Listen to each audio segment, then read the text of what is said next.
Mon père a le VIH et le transmet à toutes ses copines. C'est une triste réalité. Mon père est issu d'une famille très influente et très riche. Il a un très bon travail, une grosse voiture. C'est un bon parti, comme on dit. Il fut marié à ma mère il y a des années, mais son habitude volage a poussé ma mère à le quitter.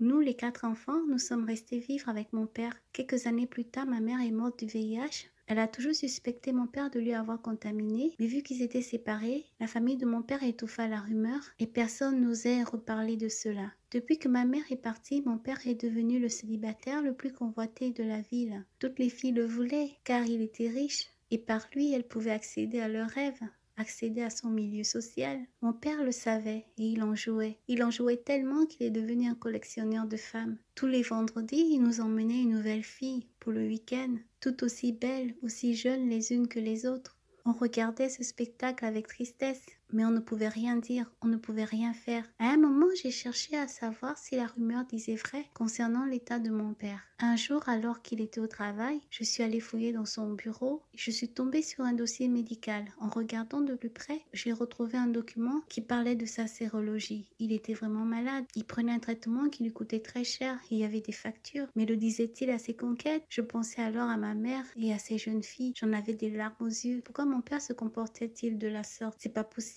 d'agir ainsi, c'est criminel. J'étais triste et en colère. J'attendais le bon moment et un jour que mon père était seul, je lui disais alors que j'étais au courant de sa sérologie, qu'il était inconscient de sortir avec ces jeunes filles. C'était criminel de coucher avec autant de filles en sachant qu'on est malade. Il me gifla et commençait à me frapper en me traitant d'impoli, que je n'avais pas le droit de lui parler ainsi, que sa sexualité ne regardait que lui-même, que je racontais des mensonges. Il me jeta dehors, il me rogna, il voulait plus jamais me voir. Je me suis mise alors à crier, à le traiter d'assassin, qu'il avait tué notre mère. Et je partis. Je vis depuis lors chez les amis. Mon père m'a renié, mais je préfère vivre pauvrement que de cautionner ce comportement assassin. Je vois souvent mes frères et mes sœurs, ils me soutiennent beaucoup dans cette épreuve. Ils me racontent que le comportement de mon père n'a pas changé. Il continue son manège. C'est criminel. Les pauvres, elles sont même pas au courant de son état. J'ai juste de la peine pour elles. J'espère qu'elle se protège. Qu'avez-vous pensé de mon histoire? Merci de liker, de commenter et de vous abonner. À bientôt sur notre chaîne pour d'autres histoires. Merci,